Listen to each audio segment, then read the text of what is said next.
Coming up with interesting places for your story to be set in is one thing, but how do you describe these places to the reader?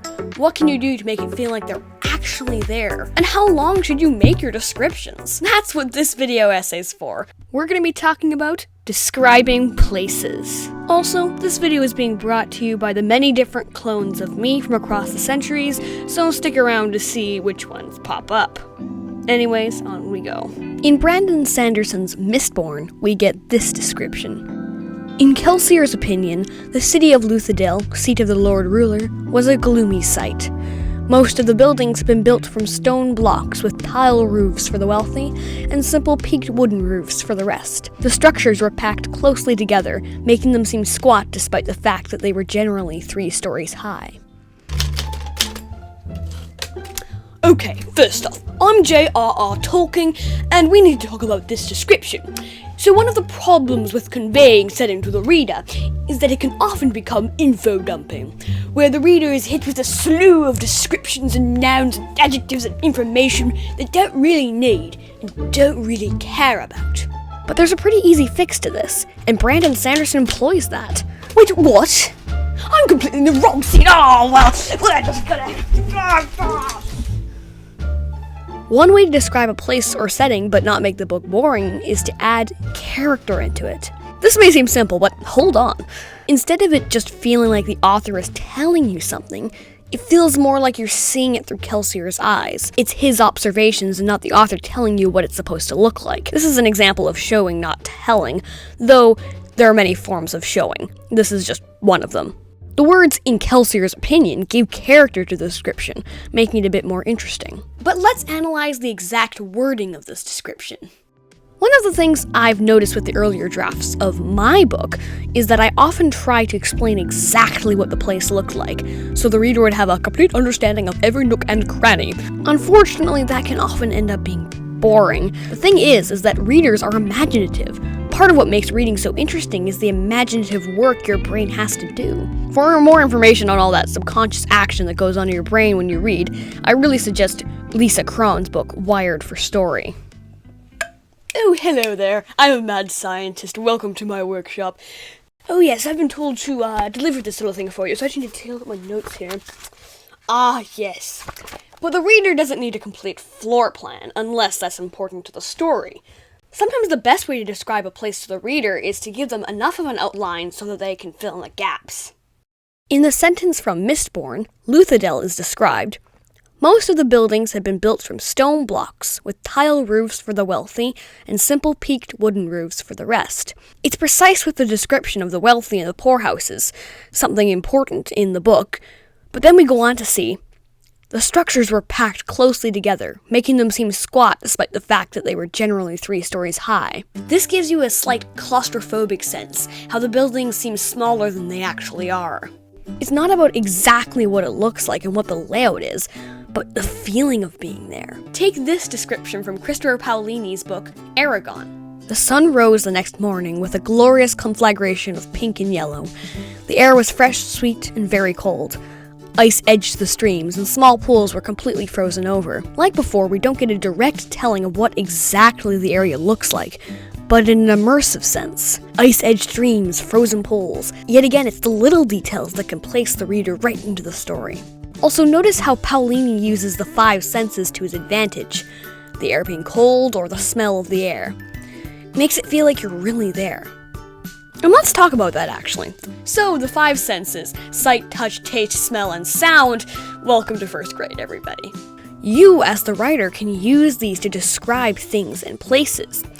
You don't necessarily need to use all of them at once, but employing a few of them is often a good idea. Brandon Sanderson does this in The Way of Kings. She could hear the bells already, tinkling in the wind, ringing with pure voices. She had to strain her neck to look up toward the city's loftiest rim. Kharbranth was like a mountain towering over her. Just adding the sound of the bells puts you right there with Shallan, and it works quite well accompanied by this.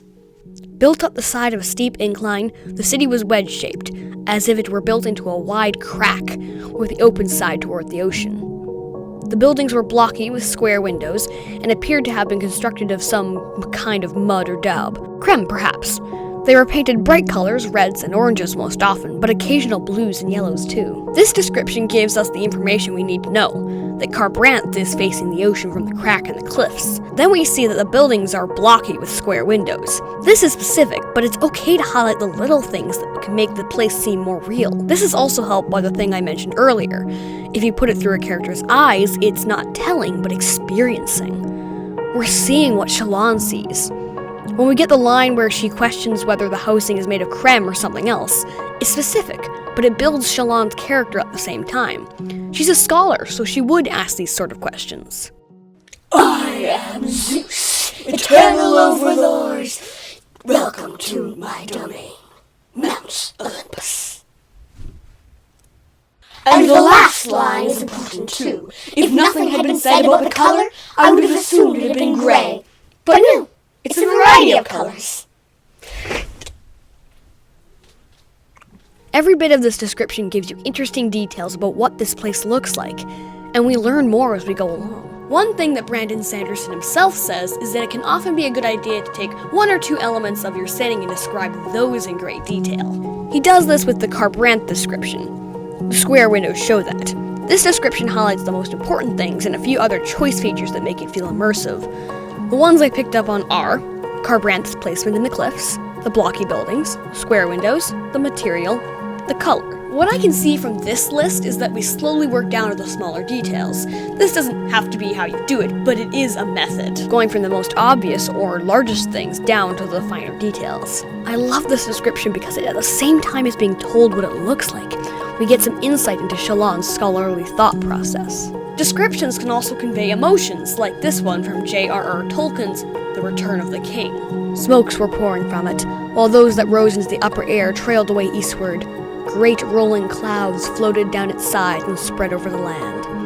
A few miles to the northeast, the foothills of the Ashen Mountains stood like somber gray ghosts, behind which the misty northern heights rose like a line of distant cloud, hardly darker than the lowering sky. The first sentence gives us the description, the mountains spewing smoke, the rolling clouds, etc. But the second sentence gives us emotion. The line, somber gray ghosts, makes the area feel decaying, death, and all that bad stuff that doesn't come with spring. Consider your wording when adding emotion into descriptions. What words can make you feel what? How does changing the analogies affect the feeling of what you're reading? This is all stuff that the writer can decide. But there's one more thing. How long or short should you make your descriptions? And what are things you should describe more thoroughly?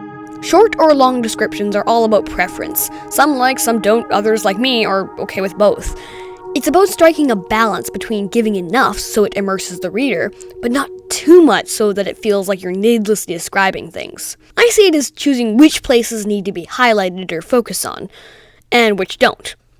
In Harry Potter, Gringotts is described as such. They had reached a snowy white building that towered over the rest of the little shops. Standing beside its burnished bronze doors, wearing a uniform in silver and gold was... And then the story goes on. We don't need a super long description, only the information that'll be useful to the reader. Of course, if J.K. Rowling had really wanted to highlight what Gringotts looked like, she could. All we really need to know is that it's white, it's towering above the rest, and it has bronze doors. Basically looks like your classic bank. There's no concrete method here. It's about picking and choosing the places that need it. You as the author get to decide. Places that are more of importance are generally a good idea to describe in more detail, but it's your choice. To be honest, it's always your choice from the writer. You can do whatever you want when you're the writer. This is just some advice, or just some things I've discovered after all the research I've done compiling this video. But that's all for today. Thank you so much for watching this essay compiling my thoughts, research, and analysis into making this little project for you. Hopefully it was helpful. This is just my point of view, as always. If you have opinions different from mine, great, have fun. This is just what I've found from analyzing literature and authors' work. Let me know what you find. Thank you so much for watching, and I'll see you in my next video. I hope your day is full of wonder.